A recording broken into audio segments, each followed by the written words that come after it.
Olá, tudo bem com vocês? Eu sou a professora Carla Fabiana. Nós vamos trabalhar a disciplina História do Pensamento Econômico. Nessa oportunidade, é importante nós estruturarmos o nosso conhecimento, né? Então, é claro que nós vamos usar aquela linha do tempo para conversar sobre as ideias econômicas. Mas há uma estrutura que fundamenta a razão de estudarmos história do pensamento econômico, há um encantamento da minha parte que precisa ser transmitido para vocês diante principalmente do contexto que nós estamos vivendo, um momento de ruptura, né? Como bem lembra a instituição aqui, um ano disruptivo, não é? Em que as coisas não serão como antes. E aí, nesse sentido, estudar a história do pensamento econômico é fundamental. Não tenho dúvida disso. E para falar dessa grande temática, eu preciso começar dizendo o seguinte: matemática, estatística, N psicologia, N disciplinas, N ciências são importantes para a ciência econômica.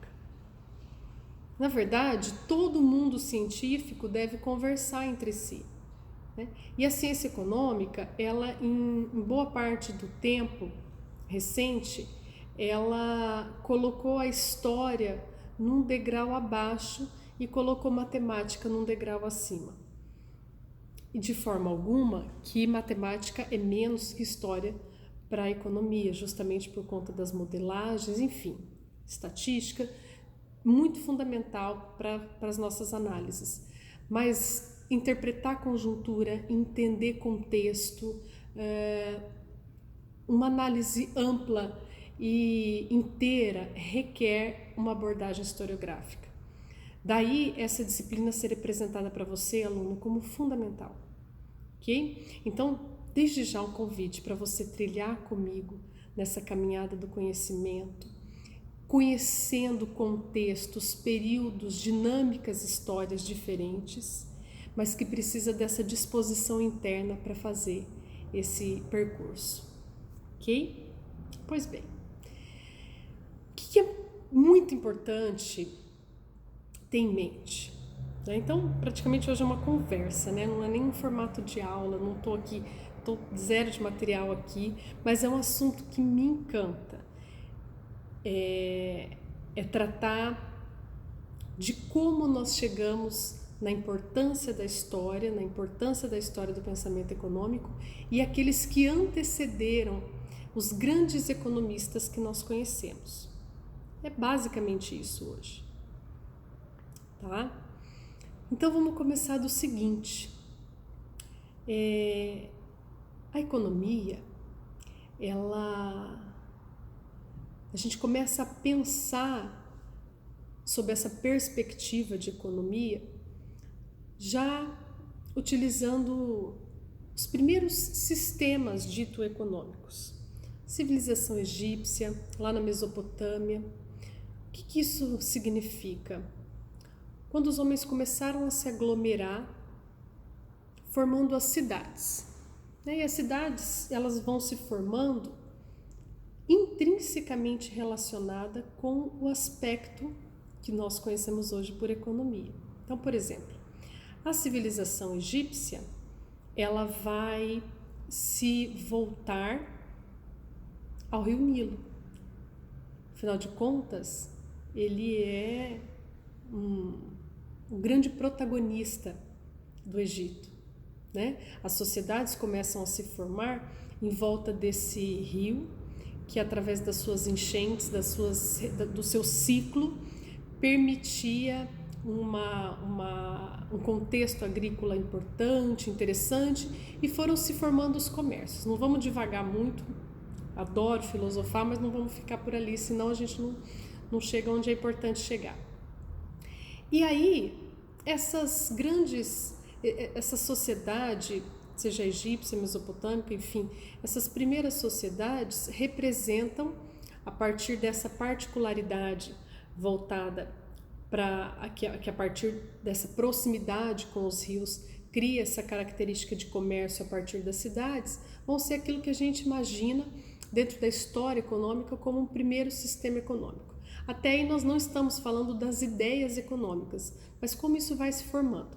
Então o que nós estamos falando? Nós estamos falando de uma temática que trata de como os homens produzem, de como eles satisfazem as suas necessidades materiais ao longo do tempo. Ok? Então, eu estou te situando aí historicamente para você entender o que você está fazendo nesse curso e a importância dessa análise contextual. Pois bem, acontece que a sociedade foi evoluindo e eram necessários os registros acerca daquilo que se vivia, documentar tudo aquilo para as próximas gerações, né? Então, um grande registro, um marco, é uma obra atribuída a Xenofonte, lá na Grécia, em que ele vai tratar sobre como conduzir, como a polis, né, a cidade, conduzir em termos das riquezas materiais produzidas. Ok.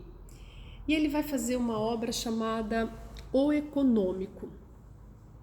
E aí surge o termo oikonomicus. Oiko é do sentido doméstico, casa, né? E então seria a arte de conduzir essa casa, aquilo que de fato satisfaz as necessidades. Pois bem, então é atribuída a Xenofonte. Até aí, ok, é só uma questão etimológica para a gente se situar. O fato é que, a partir dessa obra, os filósofos vão se tornar uma base muito importante para o pensamento ocidental. A partir então do Xenofonte, vem o Platão,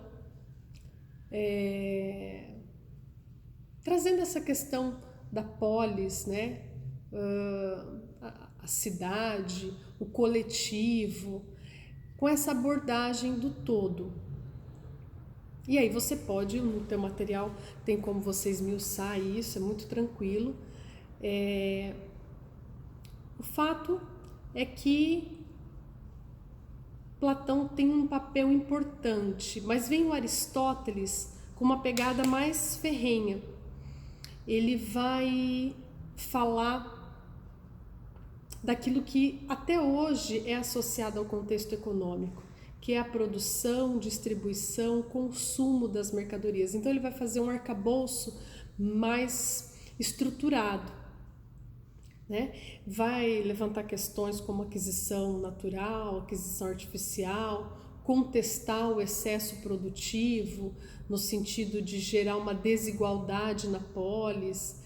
E então ele tem um arcabouço teórico, já traz um pouco da fundamentação monetária para a economia, assim, uma abordagem muito relevante, muito relevante. E aí então nós temos esses primeiros filósofos aí.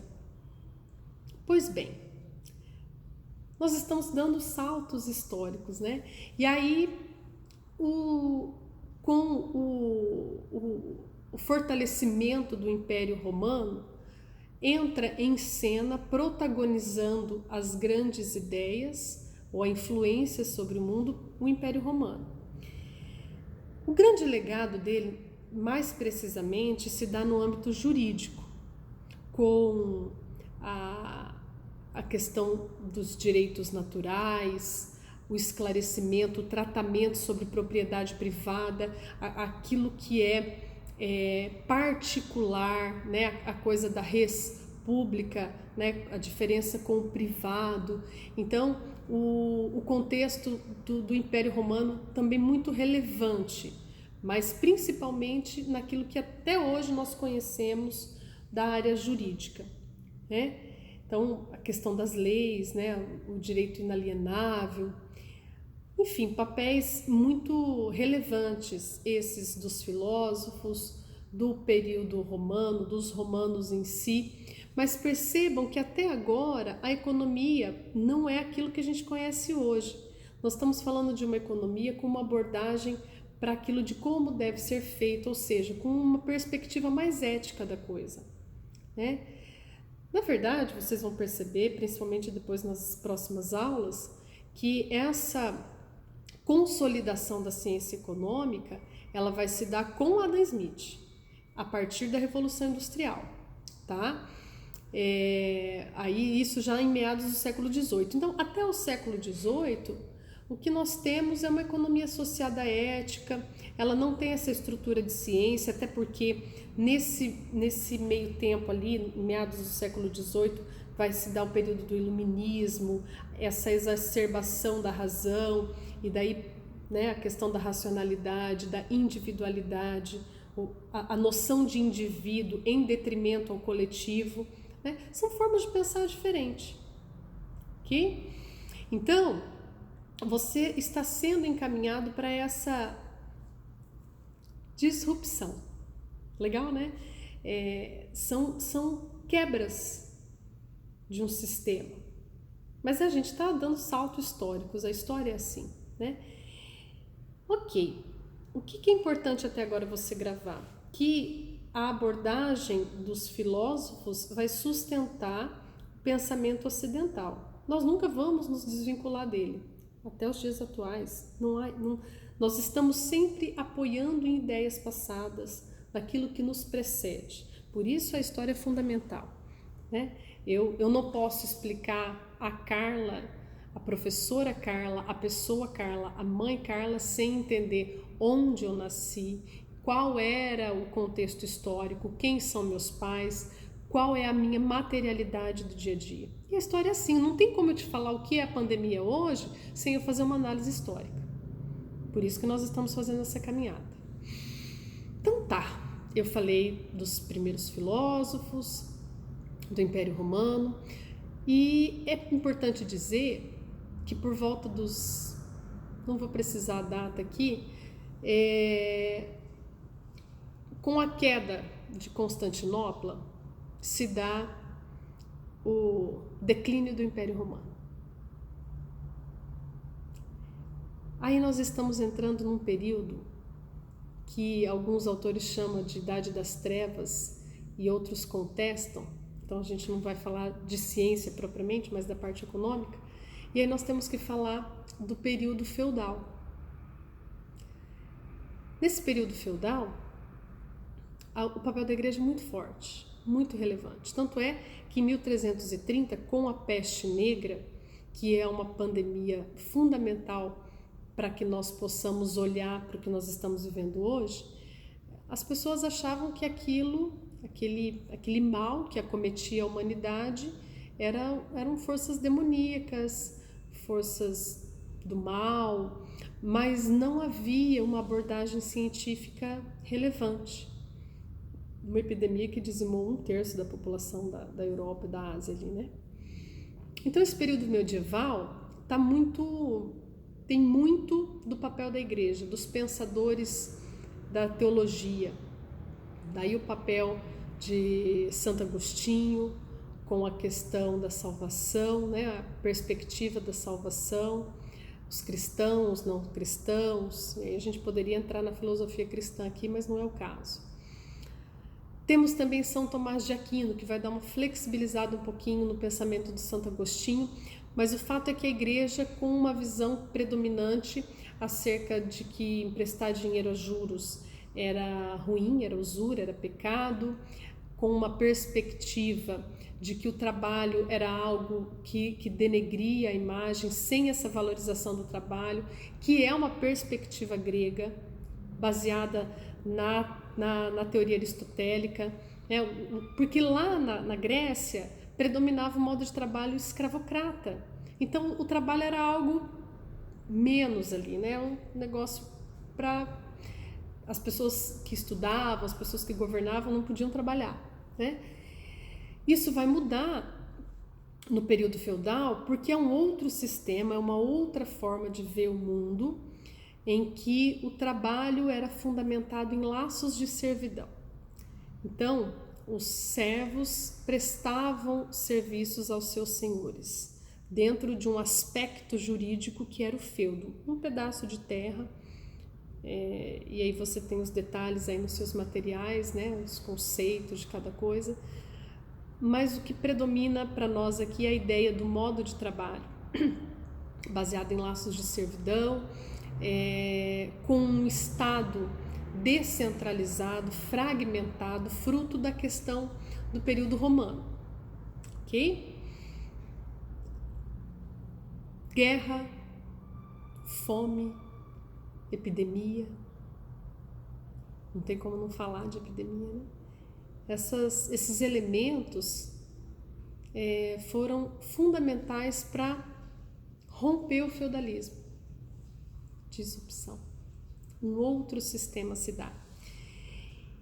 Isso baseado em crise, e a epidemia foi uma delas. Volto a dizer para que você possa fazer esse link da importância desse nosso contexto histórico com a abordagem histórica, né?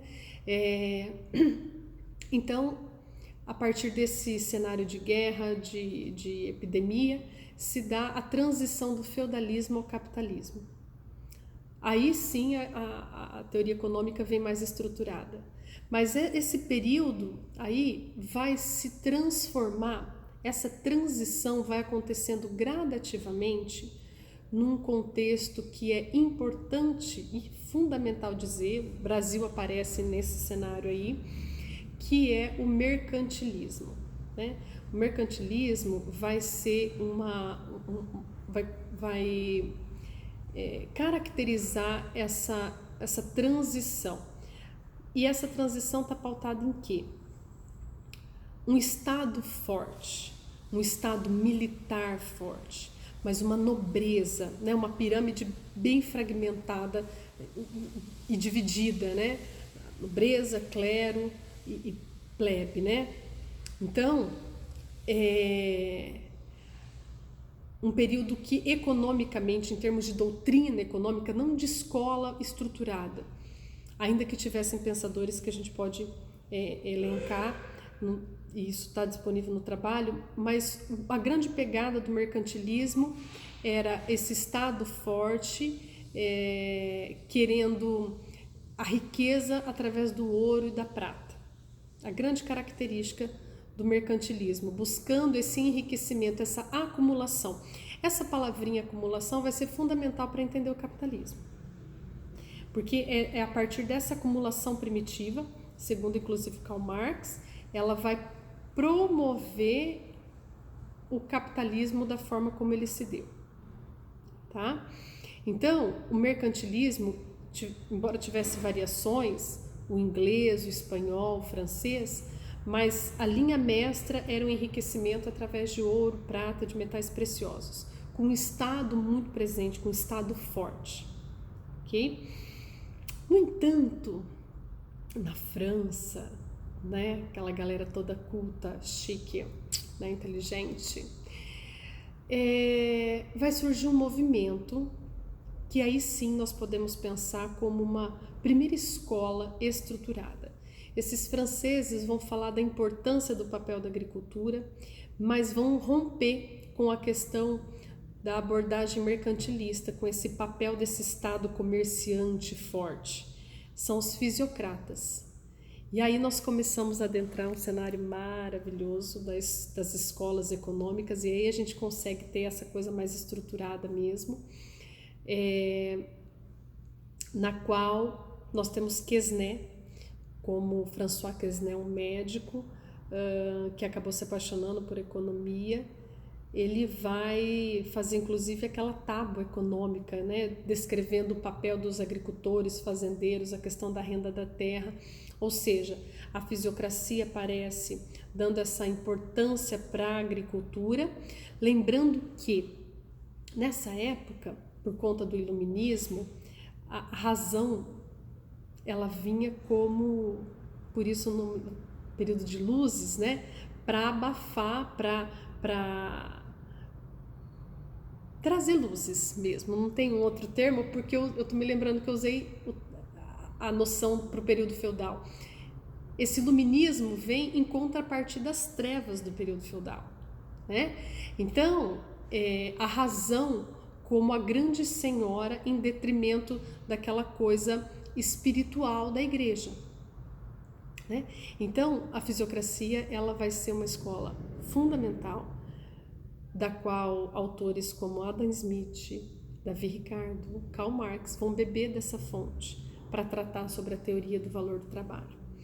E o fato é que essa escola, ela vem justamente então de um modelo mais estruturado, com dogmas, com uma linha de raciocínio estruturada, baseada nas ordens da natureza, né? Porque o mundo estava descobrindo essa forma racional de lidar com a natureza.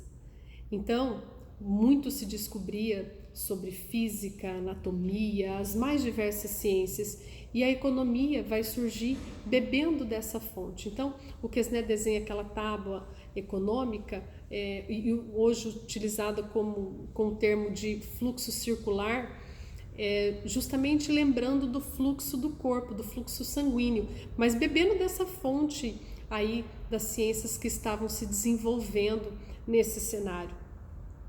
Então, essa oportunidade nossa é para apresentar a importância da história do pensamento econômico, a importância de se debruçar sobre as análises históricas, lembrando que não é fácil, não é simples, é uma carga de leitura intensa, não é simplesmente assim, deitar no sofá tomando um gostoso de um café que você vai conseguir desenvolver e compreender a relação entre uma escola e outra, mas é uma tarefa árdua e satisfatória, porque ela vai te orientar, vai ser uma bússola para perceber como as ideias econômicas são frutos do tempo e do seu espaço, da sua materialidade, como elas devem se transformar, que é o convite que o mundo nos faz hoje, né? Transformar essas ideias a partir do conhecimento, pautada no conhecimento. Então, nós conhecemos um pouquinho dos primeiros filósofos, do papel da igreja, lembrando que tem uma coisa importante aí nesse inteirinho aí. Tem o papel da igreja, mas tem uns carinhas ali que transformaram a igreja e que vão ser fundamentais também para a transição. Eu tinha deixado sem falar o papel importante, não posso passar esse momento sem falar do Lutero e do Calvino, né? Que a partir do trabalho do Santo Agostinho, Tomás de Aquino, esses carinhas aí, o Lutero e o Calvino, vêm como protestantes, reformadores desse sistema da igreja, né? Então, só relembrando, então, os primeiros filósofos, a igreja vai se pautar na teoria aristotélica e tal. A igreja vai ter um papel muito importante com essa teologia. Num determinado momento do tempo, Lutero vai afixar 95 teses na igreja de Wittenberg, na Alemanha, justamente questionando a igreja, por conta daquele poder imenso que ela exercia, mas o quanto ela também extorquia dos fiéis. E aí se dá esse papel transformador, fundamental também para compreender o capitalismo, e aí vale a leitura do Max Weber, A Ética Protestante, o Espírito do Capitalismo. E, por fim, com essa abordagem da igreja, os seus reformadores, se dá essa transição do período feudal para o capitalismo, considerando o importante papel do mercantilismo e da fisiocracia. E aí sim as nossas portas vão se abrindo para a gente conhecer a escola clássica com Adam Smith, considerado o pai da economia. Tá certo? Gente, por hoje é isso. Espero que vocês tenham aprendido um pouquinho, ou mais do que isso, né? Provocado, que esse vídeo tenha provocado a vontade de conhecer mais sobre pensadores, provocado a ideia de ler, né? Entender através desses pensadores, que isso só se dá a partir de muita leitura. Tá certo? Até um próximo encontro.